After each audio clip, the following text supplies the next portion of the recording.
अब हम लोग करेंगे यूनिट नंबर 16 करंट इलेक्ट्रिसिटी के जितने हमने एसएलओस थे वो हमने ऑलरेडी कर लिए थे। अब हम लोग करेंगे इसकी एक्सरसाइज को जो कि एनबीएफ की बुक में दी गई है, फेडरल बोर्ड का सिलेबस। तो ये एक्सरसाइज इन्हीं एसएलओ से बनी है, तो इससे पहले आपने वो तमाम एसएलओ देखने हैं जिनके अंदर हमने तमाम चीज़ें एक्सप्लेन करनी है। सबसे पहले है हमारे पास एमसीक्यूज। क्वेश्चन नंबर 1 है ampere hour is the unit of. तो सबसे पहले हमारे पास इलेक्ट्रिक करंट, तो इलेक्ट्रिक करंट का तो यूनिट हमने देखा था, दैट वाज एम्पेयर्स, तो ये तो नहीं हो सकता। एम्पेयर ऑवर का क्या मतलब है कि आपने एम्पेयर के आगे ओवर लगाया हुआ है, ओके। एम्पेयर के आपने आगे आपने ओवर से इसको मल्टीप्लाई किया हुआ है। यहाँ बुनियादी तौर पर आपने एम्पेयर इज़ कूलॉम्स पर मतलब ampere is charge divided by T, right. Electric current का जो है दैट इज़ एम्पेयर, इसको मल्टीप्लाई आप कर रहे हैं टाइम से, okay. This is ampere Coulomb's पर सेकंड या charge divided by time, multiply आपको मजीद कर रहे हैं विद टाइम से, ओके। तो इसके बाद अगर आप यहाँ से देखें तो ये टी कट जाता है और ये एक्चुअली में यूनिट है चार्ज का। जी हाँ, एम्पेयर ओवर यूनिट है चार्ज का। चार्ज का एक्चुअल यूनिट है कूलॉम्स, लेकिन एम्पेयर ओवर कूलॉम्स के ही बराबर होता है। Ampere was Coulomb's divided by second, या आप उसको ओवर भी समझ सकते हैं, वो टाइम ही है और उसको हमने मल्टीप्लाई कर दिया है ओवर से, तो वो कट जाता है। This is the unit of charge, जिसको हम एक्चुअली में नेक्स्ट चैप्टर में यूज़ भी करेंगे, एम्पेयर ओवर के यूनिट को। उसके बाद है एनर्जी, इनके तो यूनिट्स नहीं है। Which of the following is a non ohmic device, इनमें से कौन सी डिवाइस एक नॉन ओहमिक डिवाइस है? कॉपर वायर नहीं, कॉपर वायर तो एक ओहमिक डिवाइस है, ये तो ओहम्स लॉ को फॉलो करती है। कार्बन रेजिस्टर भी ओहम्स लॉ को फॉलो करती है। डायोड, ओके, डायोड का हमने देखा था ग्राफ भी, वो ओहम्स लॉ को फॉलो नहीं करता, स्ट्रेट लाइन नहीं है। Electric current is measured using, electric current को हम मेजर करते हैं, अच्छा हम लोग इसको मेजर करते हैं एम मीटर के थ्रू, इलेक्ट्रिक करंट, या वो हमारे पास जो एम्पेयर है। Volt meter measures the voltage, the potential difference. If 3 amps of current flows for 2 minutes, the amount of charge crosses the cross section of a conductor will be, एक conductor के cross section से कितना charge गुजरेगा अगर आपके पास 3 ampere of current flow करता है 2 minute के लिए। अच्छा, 3 एम्पेयर्स ऑफ करंट आपके पास फ्लो किया है फॉर 2 मिनट्स। अच्छा, अब 2 मिनट्स के लिए 3 एम्पेयर्स ऑफ चार्ज क्रॉस किया है, तो 3 एम्पेयर्स मीन 3 कूलॉम्स पर सेकंड। तो 2 मिनट्स में हमारे पास कितने सेकंड है, मतलब मैंने क्या निकालना है, मेरा टोटल जो यहाँ पर से चार्ज फ्लो किया है, ओके। अगर मैं वो निकालूँ तो वो मेरे पास हो जाएगा मेरा जितना करंट है multiplied by the time, right. Current है मेरा पर सेकंड, टाइम से मल्टीप्लाई कर दूँ तो ओवरऑल चार्ज मैं अपने पास ले आऊँगा। एक्चुअली मैं इसको इस तरह से कर सकता हूँ कि मेरे पास जो एम्पेयर है यानी करंट है, यानी अगर मैं इसको करूँ अपने फार्मूला के थ्रू, जैसे में भी उन्होंने फार्मूला दिया हुआ था, हमारे पास जो करंट है I, that is Q divided by T. इधर मुझे आई पता है, दैट इज़ 3 एम्प्स। टी भी पता है, that is 2 minutes, 2 minutes means 120 seconds. ये मेरे पास हो जाएगा चार्ज। चार्ज मेरे पास हो जाएगा 3 मल्टीप्लाइड बाई 120, 360, और ये कूलम्स पर सेकंड है, सेकंड सेंड करके 360 कूलम्स, ओके। यहाँ पर से मेरे पास 360 कूलम्स गुजरेगा एक क्रॉस सेक्शन से। A current of 1 milliamps is passing through a wire, number of electrons passing through a point in the wire in 10 second. वो कहते हैं इतना आपके पास करंट है, मिली, मिली का मतलब होता है 10⁻³ राइट। इतना आपके पास करंट पास करा है एक वायर के अंदर से, तो कितने इलेक्ट्रॉन्स एक पॉइंट में पास करते हैं उस वायर से 10 सेकंड के अंदर। तो इसके लिए सबसे पहले तो आपको निकालना पड़ेगा कि वहाँ से चार्ज कितना पास करता है, ओके, क्योंकि एक्चुअली में इलेक्ट्रॉन्स पास करें वो भी हम निकालते हैं। सबसे पहले तो हम लोग निकालेंगे कि वहाँ पर से हमारे पास चार्ज एक्चुअली में कितना पास करता है। तो इसको अगर हम लोग देखें तो सबसे पहले अगर हम लोग निकालें अपना charge, that will be our current multiplied by our time. Current है हमारे पास 1 मिली एम्प्स, यानी 1 × 10⁻³ amps multiplied by time, that is 10 seconds. तो ये मेरे पास हो जाता है 1 multiplied by 10⁻³ multiplied by 10, this is 0.01 Coulomb's. इतना हमारे पास चार्ज पास कर दिया है। आप ऑफ कोर्स ये चार्ज कंसिस्ट करता था इलेक्ट्रॉन्स के लिए, तो कितने इलेक्ट्रॉन्स पास किए हैं, तो आप खुद सोचें कि एक इलेक्ट्रॉन के ऊपर जितना चार्ज होगा, अगर मैं उसको इससे डिवाइड कर दूँ तो मेरे पास नंबर ऑफ इलेक्ट्रॉन्स आ जाएंगे। तो नंबर ऑफ इलेक्ट्रॉन्स, मेरे पास जितना टोटल चार्ज है उसको अगर मैं डिवाइड कर दूंगा, जो चार्ज है मेरे पास एक इलेक्ट्रॉन के ऊपर, ओके, उसको कहते हैं क्यू ऑफ ई कूलॉम्स के अंदर। तो ये एक्चुअली में हमने इलेक्ट्रोस्टैटिक्स के अंदर देखा था कि एक इलेक्ट्रॉन के ऊपर कितना, या वन एलिमेंट्री चार्ज जो है उसको कितने कूलॉम्स के बराबर होता है, दैट इज़ 1.6 × 10⁻−19, ओके, रफली। तो ये हो जाएगा हमारे पास 0.01 Coulomb's divided by 1.6 × 10⁻19 Coulomb's. Okay, हम लोग अब इसको डिवाइड करेंगे तो ये हो जाएगा 0.01 डिवाइडेड बाय 1.6 × 10⁻−19, ये हमारे पास हो जाता है अगर हम इसको डिवाइड करें 6.25 into 10 to the power 16। Okay, तो हमारे पास हो गया 6.25 इंटू 10 to the power 16। इतने हमारे पास इलेक्ट्रॉन्स यहाँ से पास करेंगे।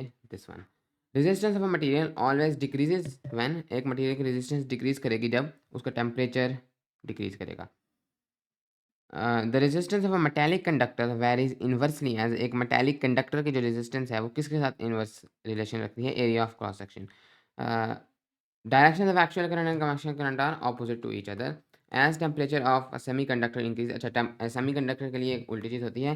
कंडक्टर में तो आप जैसे जैसे सेमी कंडक्टर्स की खास बात यह है कि कभी कभी आपके पास इंसुलेटर्स हैं, कभी कभी आपके पास कंडक्टर्स हैं। खास टेम्परेचर के वजह के आपके पास कंडक्टर्स बन जाते हैं। जो कंडक्टर्स हैं आपके पास, जो नॉर्मल कंडक्टर्स हैं जैसे कि मेटल्स हैं आपके पास, सेमी कंडक्टर जैसे कि सिलिकॉन, जो नॉर्मल कंडक्टर्स हैं, अगर आप इनके अंदर जैसे हमने देखा था टेम्परेचर को बढ़ाते थे तो आपके पास रेजिस्टेंस भी बढ़ जाती थी। लेकिन सेमी कंडक्टर्स के अंदर इसका उल्टी चीज़ होती है।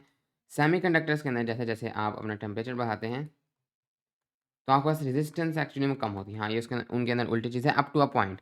ये इसलिए हो रहा होता है कि सेमी कंडक्टर्स एक्चुअली में कंडक्टर्स बन रहे होते हैं, इंसुलेटर से कंडक्टर बन रहे होते हैं, तो ऑफकोर्स रेजिस्टेंस उनकी कमी होगी क्योंकि इंसुलेटर्स की रेजिस्टेंस ज़्यादा होती है। तो ये हमारे पास है, इंक्रीज़ करेगी तो रेजिस्टेंस डिक्रीज़ करेगी।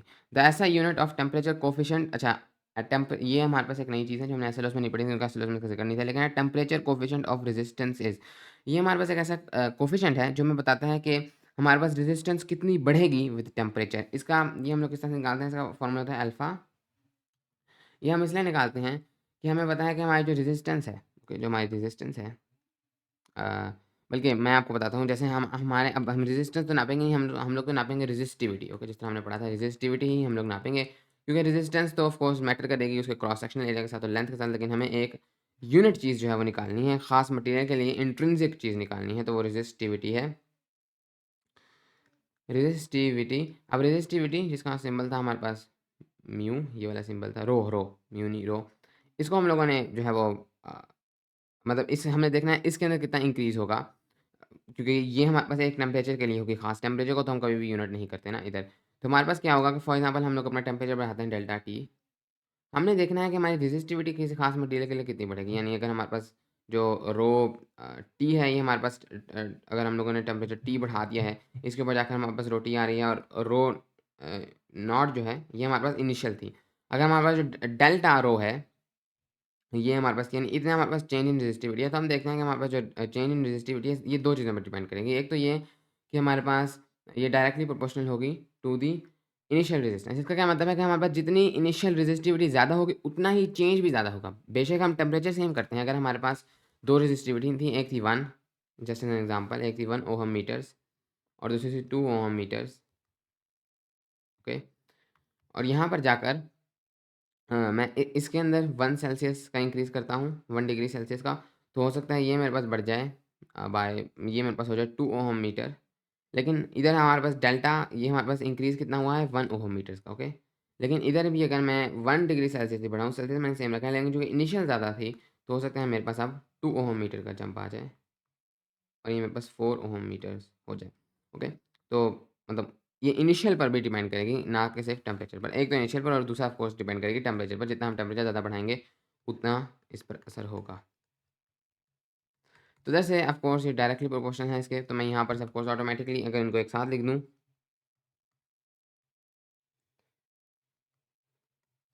तो मैं अपने पास automatically this is delta T change in temperature, मैं अपने पास ऑटोमेटिकली एक कोएफ़िशिएंट बना सकता हूँ कि जो कोएफ़िशिएंट मुझे बताएगा कि कितना इंक्रीज़ करेगा।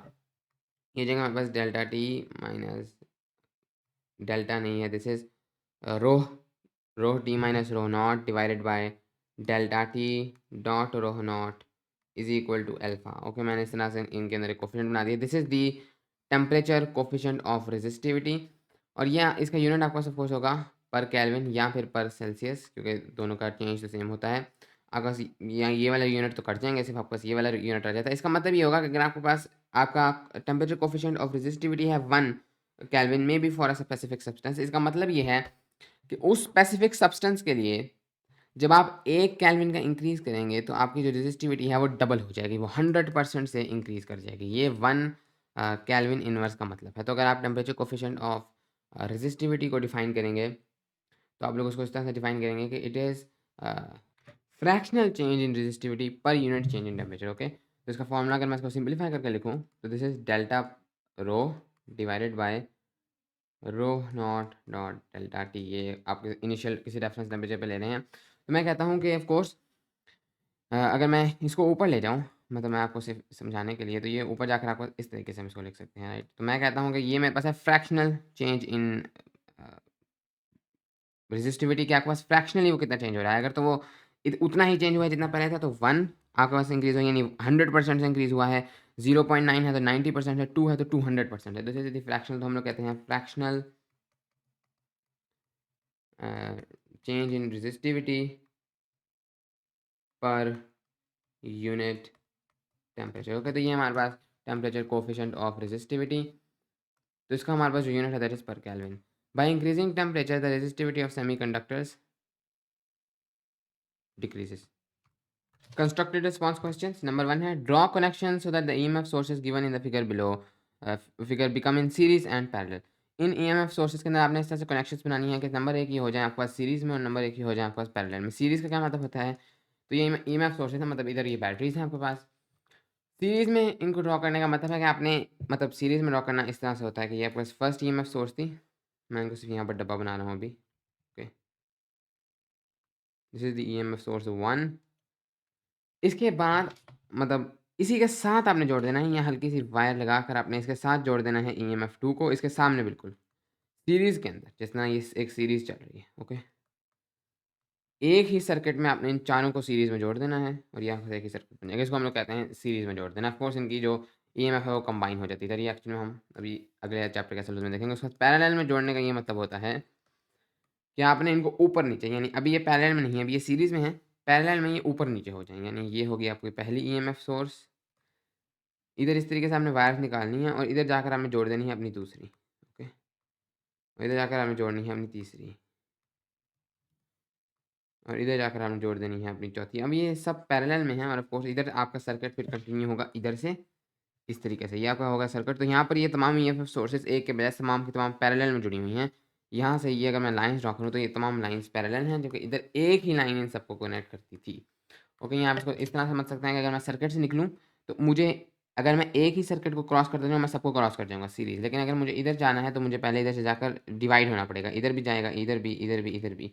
तो ये सब पैरेलल में है। एनीवेज़ इस तरह से हम इनको अरेंज कर सकते हैं। नेक्स्ट जो क्वेश्चन है दैट इज़ फॉर्मेटिव, राइट। ये आपका सैम मीटर्स और वोल्ट मीटर्स के ऊपर है, दिस इज़ फॉर्मेटिव, जैसे हमने सिलेबस में देखा था। इसके बाद है हमारे पास शॉर्ट रिस्पॉन्स क्वेश्चंस। नंबर 1 है why is copper preferred over silver for house hold wiring considering cost, conductivity and durability. Copper को सिल्वर के ऊपर क्यों प्रेफर किया जाता है हाउस होल्ड वायरिंग में, यानी कि जब आपने घर की तारें लगानी है तो उसमें कॉपर यूज़ की जाती है, कभी हमने सिल्वर नहीं देखी। तो इसके 3 रीजन हमने यहाँ पर देखना है, कॉस्ट, कंडक्टिविटी और ड्यूरेबिलिटी। सबसे पहले कॉस्ट। कॉस्ट में तो क्लियरली हमारे पास कॉपर ही विनर है, क्योंकि कॉपर की कॉस्ट बहुत ज़्यादा कम है, तो copper is very cheap, silver तो बहुत महंगा है। ओके, तो ये तो हर किसी को पता है, सिल्वर चूँकि बहुत ज़्यादा रेयर है, तो वो बहुत ज़्यादा महँगा है, तो यहाँ पर तो हर कोई कॉपर यूज़ करेगा। कंडक्टिविटी, अब एक्चुअली में कंडक्टिविटी में हम लोग नापेंगे रेज़िस्टिविटी को, रेज़िस्टेंस को हम लोग नहीं नापेंगे, क्योंकि जैसे मैंने आपको एग्ज़ाम्पल दी थी कि अगर आप किसी से कुछ खरीदते हैं, तो आप कहेंगे कि मुझे पर यूनिट में बताओ। इस तरीके से आपको यहाँ पर रेज़िस्टिविटी को ही नापना पड़ेगा, क्योंकि रेज़िस्टेंस नापेंगे तो उसके लिए तो वो तो किसी ख़ास वायर लेंथ और किसी ख़ास एरिया के लिए डिफरेंट होगी। रेज़िस्टिविटी को अगर आप लोग देखें तो सिल्वर की रेज़िस्टिविटी एक्चुअली में कम है। Okay, silver a resistivity is low. इसका मतलब ये है कि सिल्वर ज़्यादा अच्छा कंडक्ट करता है। एक्चुअली में सिल्वर बेस्ट कंडक्टर है। Okay, silver is the best conductor on the planet. दुनिया का जो सबसे बेस्ट कंडक्टर है वो सिल्वर है। कॉपर सिल्वर से इतना अच्छा कंडक्टर नहीं है, लेकिन सिल्वर से बस हल्का-सा ही कम है। कॉपर की रेजिस्टिविटी सिल्वर से बस हल्की से ज़्यादा है। तो इस वजह से कंडक्टिविटी में सिल्वर जीतता है, लेकिन चूँकि कॉस्ट कॉपर की इतनी कम है, तो क्यों सिल्वर को यूज़ करें? सिल्वर इतना ज़्यादा महँगा है कि हल्का-सा फ़र्क है। उस हल्के से फ़र्क को यूज़ करने के लिए हम इतनी महँगी चीज़ क्यों खरीदें? तो इस वजह से हमेशा कॉपर को यूज़ कीजिएगा। हालाँकि सिल्वर ज़्यादा अच्छा कंडक्टर है, लेकिन फिर भी चूँकि कॉस्ट कॉपर की कम है, इसलिए कॉपर को यूज़ किया जाता है। इसके अलावा ड्यूरेबिलिटी, इसके अंदर भी कॉपर चीज़ जाता है। ड्यूरेबिलिटी का मतलब है कोई चीज़ कितनी ज़्यादा अरसा रह सकती है। तो जो कॉपर है ये काफ़ी अर्सा रहेगी, इसके ऊपर मतलब मुश्किल से ये ख़राब होती है। इसको आप आसानी से वायर में बना सकते हैं। सिल्वर जो है हम कहते हैं सिल्वर टार्निश हो जाता है। ओके, सिल्वर जो है वो आहिस्ता-आहिस्ता ख़राब हो जाता है। इसके बाद है नंबर 2 है why free electrons in metals don't create a current without a potential difference. Metals में फ्री इलेक्ट्रॉन्स तो मौजूद हैं, लेकिन वो एक करंट क्यों नहीं जनरेट करते एक पोटेंशियल डिफरेंस के बजाय? ओके, मेटल्स मौजूद तो हैं, फ्री इलेक्ट्रॉन्स तो मौजूद हैं मेटल्स में, लेकिन वो खुद से तो करंट बनाते नहीं जब तक हम पोटेंशियल डिफरेंस या वोल्टेज ना क्रिएट करें। क्यों? तो बिल्कुल भाई, इलेक्ट्रॉन्स तभी मूव करेंगे फ्री इलेक्ट्रॉन्स एक करंट के लिए जब उनको एक इलेक्ट्रिक फील्ड मिलेगी। इलेक्ट्रिक फील्ड प्रोवाइड ही आपके पास पोटेंशियल डिफरेंस करती है। How conventional and actual current directions affect current behaviour and why conventional current is important in diagrams and calculations. तो यहाँ पर आपने कन्वेंशनल और एक्चुअल करंट की बताना है। कन्वेंशनल और एक्चुअल करंट डायरेक्शंस करंट के बिहेवियर कैसे अफेक्ट करती हैं, तो no effect. Okay, no effect यहाँ पर आप लोग लिखेंगे, क्योंकि कन्वेंशनल और एक्चुअल करंट की आप डायरेक्शन कौन सी लेते हैं, आप सीधी लेते हैं या फिर उल्टी लेते हैं, मैंने आपको बताया था। इससे जो करंट का बिहेवियर है इस पर कोई असर नहीं पड़ता। यानी कि आप ये समझते रहें कि करंट पॉजिटिव टू नेगेटिव जा रहा है या नेगेटिव टू पॉजिटिव जा रहा है, आप अपनी चीज़ें उसी तरह बना सकते हैं, क्योंकि करंट के बिहेवियर पर कोई असर नहीं पड़ता।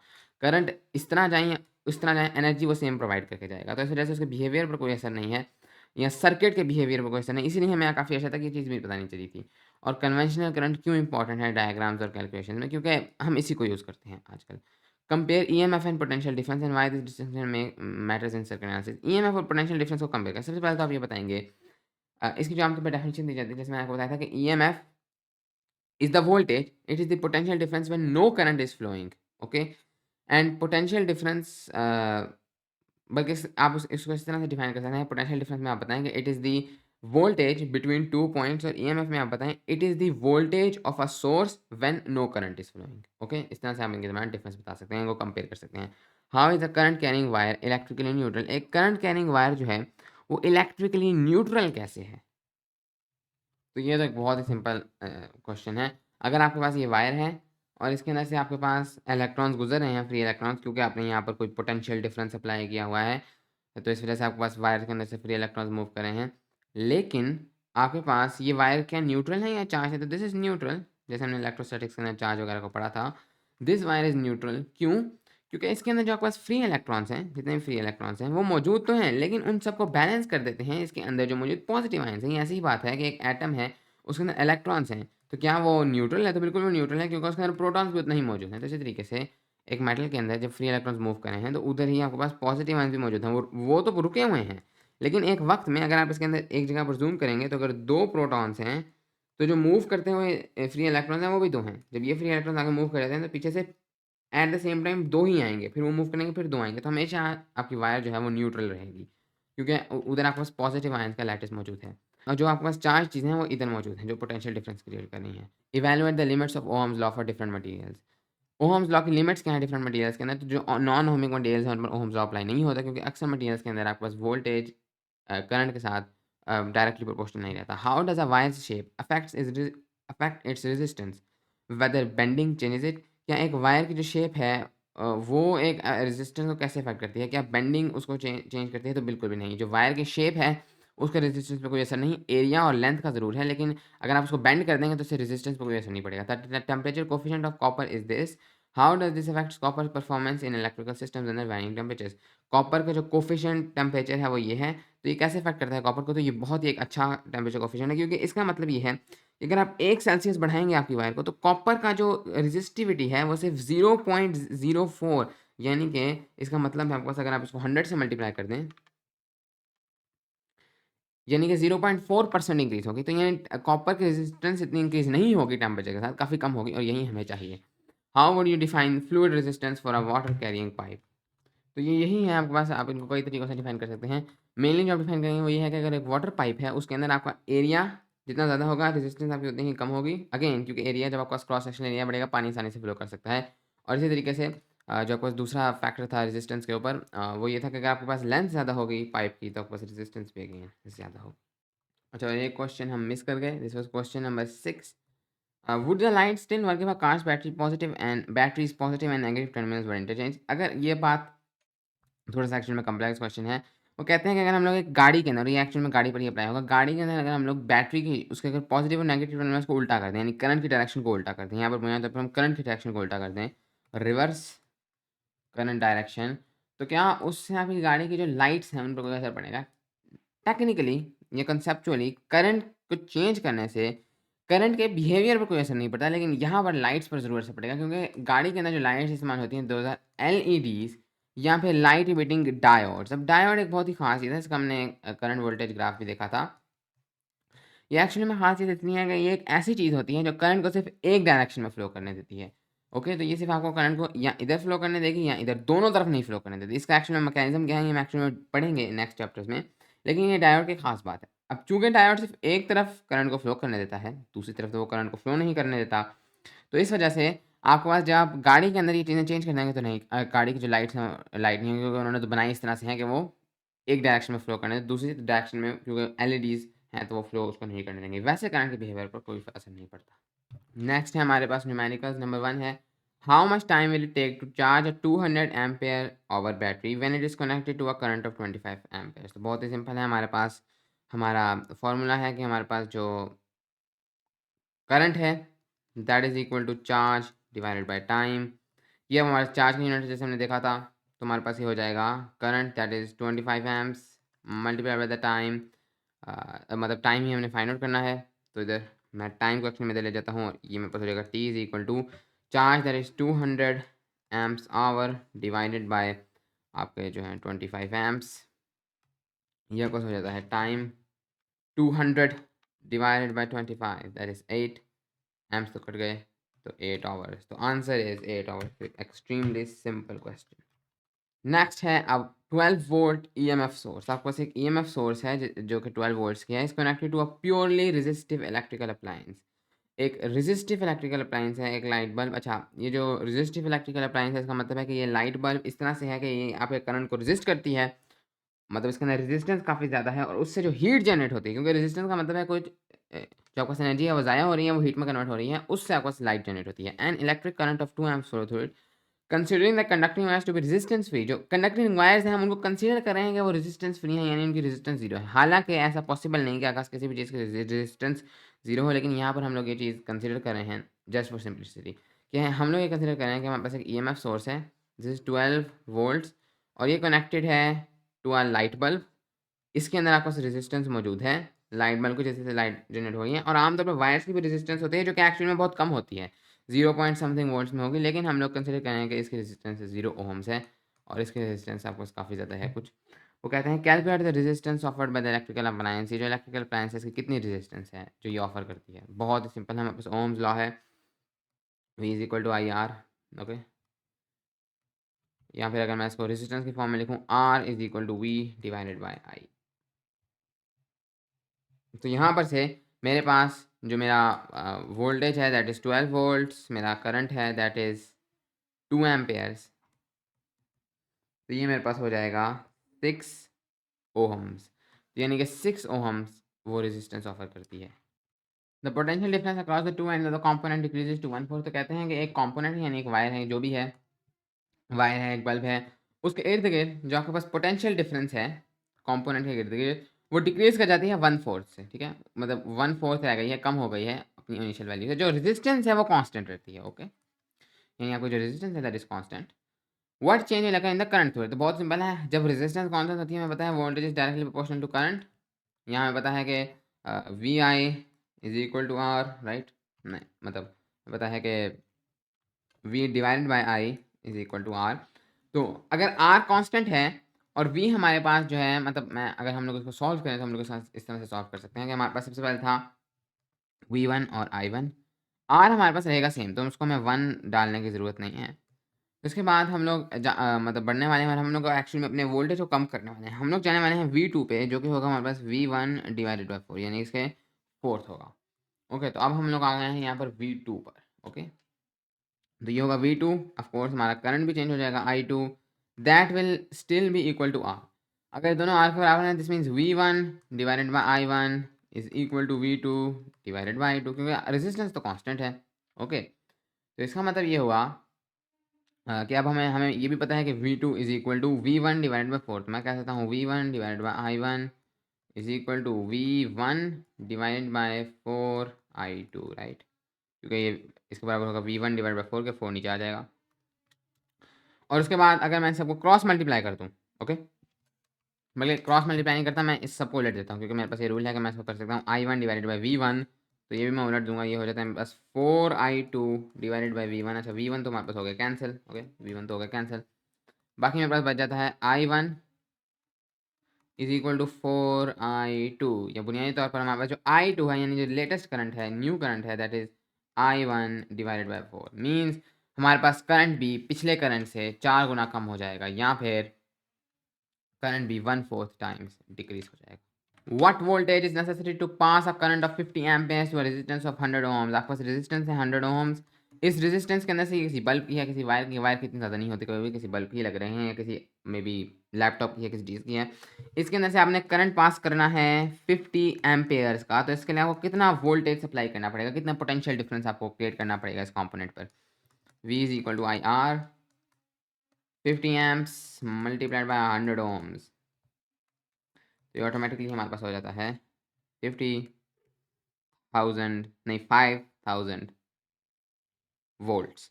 तो हमें तकरीबन 5,000 वोल्ट सप्लाई करने पड़ेंगे अगर हमें 50 एम्पेयर का करंट गुजारना है 100 ओहम्स के रेजिस्टेंस से। The current passing through a resistor in a circuit is 0.5 amperes when the voltage across it is 6 volts. What current will pass through the same resistor when the voltage across it is 9 volts? तो कहते हैं आपके पास एक resistor है, उसके अगर जब हम लोग वोल्ट सप्लाई करते हैं 6 वोल्ट्स, तो हमारे पास जो करंट है दैट इज़ 0.5 एम्प्स। तो सबसे पहले तो मैं इसकी रेजिस्टेंस निकाल लेता हूँ।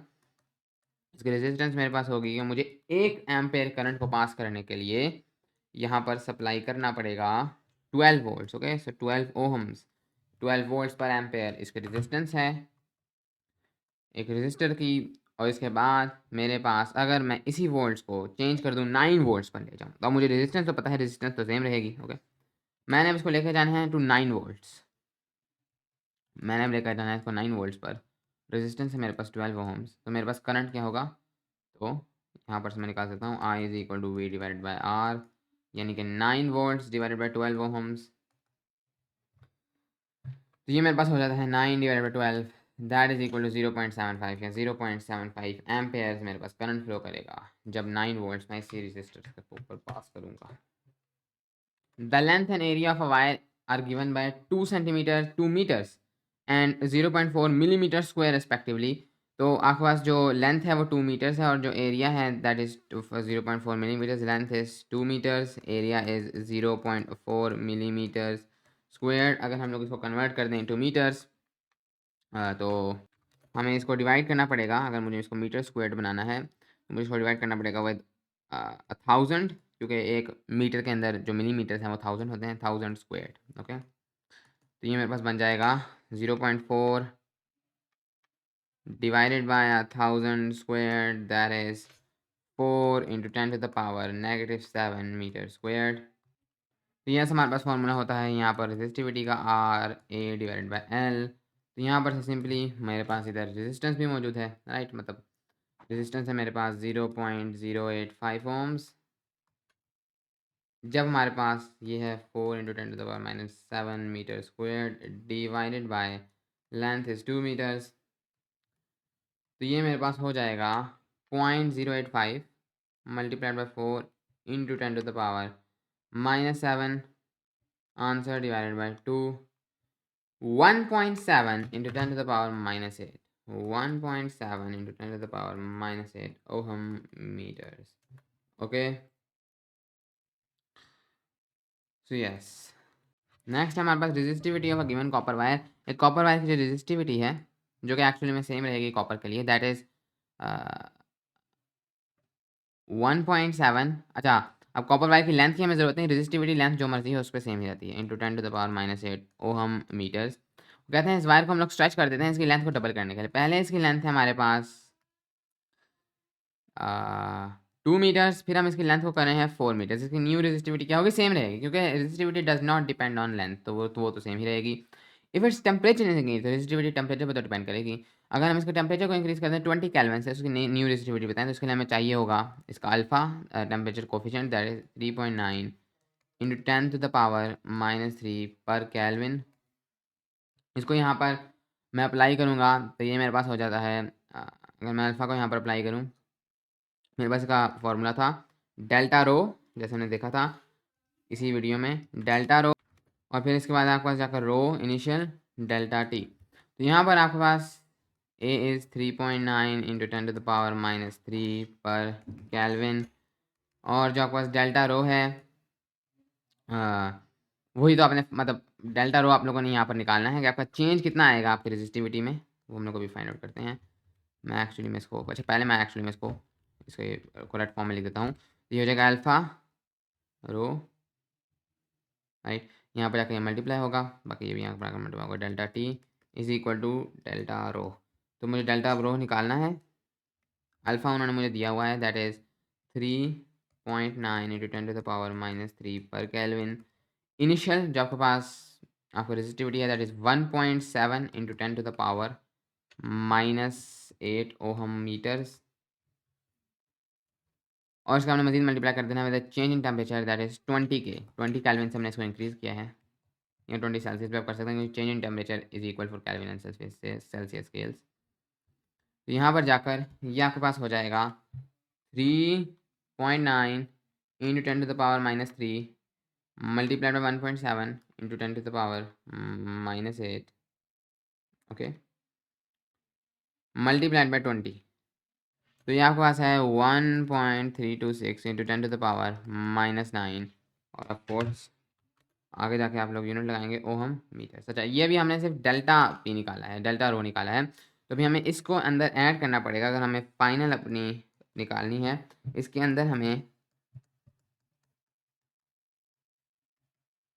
ऐड करनी पड़ेगी अपनी इनिशियल रेजिस्टिविटी दैट इज़ 1.7 10⁻⁻8